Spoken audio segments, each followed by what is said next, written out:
Muito obrigada, Sra. Presidente. Sra. Presidente, senhoras deputadas, senhores deputados.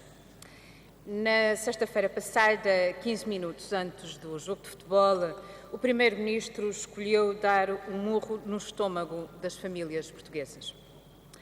Poucas horas depois, enquanto economistas, empresários, militantes do PSD e do CDS questionavam a violência das medidas, teve o seu momento piegas no Facebook. Como pai e cidadão, disse o Primeiro-Ministro Pedro, custou muito, disse ele. Custou-lhe muito, mas não o suficiente para evitar que o Ministro das Finanças tenha ontem aparecido com mais um cardápio de más notícias.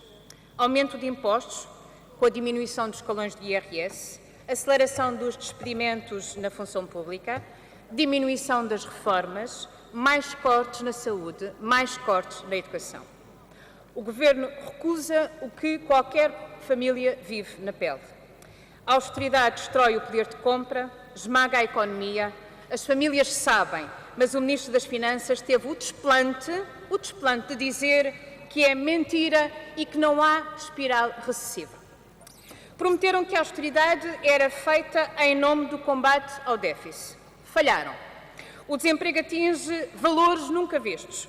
Estamos mais pobres, mais endividados e o déficit não para de derrapar. Que se assuma, pois, a evidência. O Governo falhou. O Ministro das Finanças falhou. São, e está hoje provado, fanáticos ideológicos à deriva. Só conhecem as folhas de Excel. Só o fanatismo ideológico explica que acreditem que a redução de salários não diminui o consumo e, portanto, não destrói empresas e postos de trabalho. Veja-se o coro de patrões que, confrontados com a possível redução dos custos de trabalho, disse aquilo que é óbvio. Se ninguém tiver dinheiro para comprar os seus produtos, não há emprego para ninguém. E se já não ouvem ninguém, escutem, pelo menos, Bagão Félix ou Alexandre Relvas. Experimentalismo social, disse o ex-diretor da campanha presidencial de Cavaco Silva. Senhoras deputadas, senhores deputados, chegamos ao impensável. Os trabalhadores com salário mínimo vão financiar com 7% do seu salário bruto os seus patrões. São menos 34 euros por mês para quem já mal consegue sobreviver. É uma transferência direta dos rendimentos do trabalho para o capital. Sejamos claros nas palavras. É o maior e mais brutal ataque do poder ao direito do trabalho e ao salário desde que vivemos em democracia. Mas reconheça-se, o Governo mantém alguma originalidade. Diz agora que aumenta os impostos, e é disso que se trata quando falamos destas profundas alterações na taxa social única, que aumenta os impostos para criar postos de trabalho.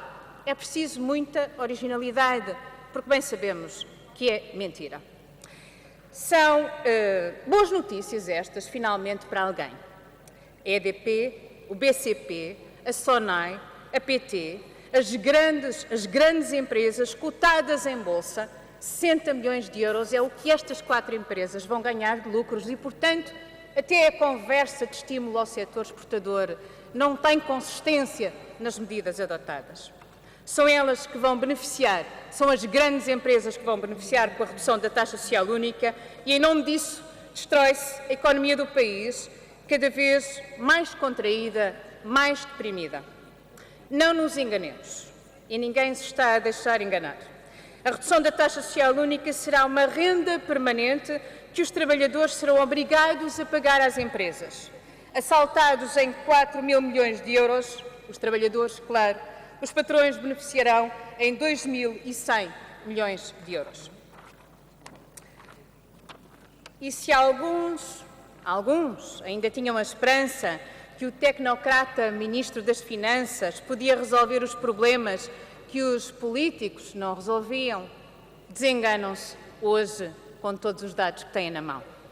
Hoje, o Ministro das Finanças devia vir aqui ao Parlamento e dizer: falhei, errei nas contas, o meu desvio orçamental é 3.000 milhões de euros, os cortes dos subsídios que vos garanti que eram temporários serão permanentes, os cortes nos salários por via da taxa social única serão para sempre.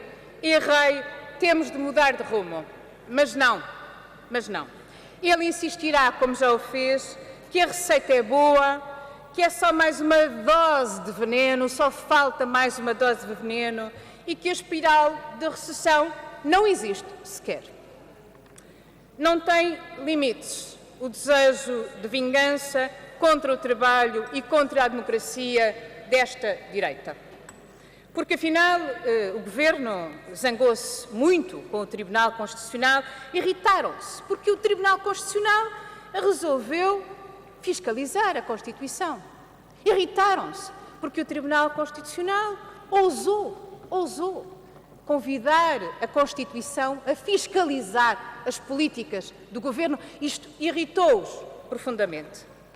É um fraco argumento para quem não sabe sequer o que é equidade e para quem, afinal, se incomoda com o funcionamento da democracia.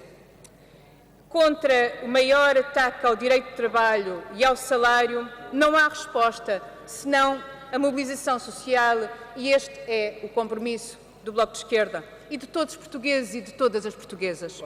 No dia 15 de setembro, no dia 1 de outubro, em todas as jornadas de luta, enfrentar o Primeiro-Ministro como cidadãos e como cidadãs, como pais e como mães, para lhe dizer olhos nos olhos: pois não, Sr. Primeiro-Ministro, esta história não acaba assim. Para terminar, Porque não baixaremos os braços até destruir as políticas deste Governo, até destruir a austeridade cega que nos rouba a vida e o futuro dos nossos filhos. Está na hora, os que podem fazer sacrifícios e ainda não fizeram nenhum sacrifício, que os façam. Muito obrigada.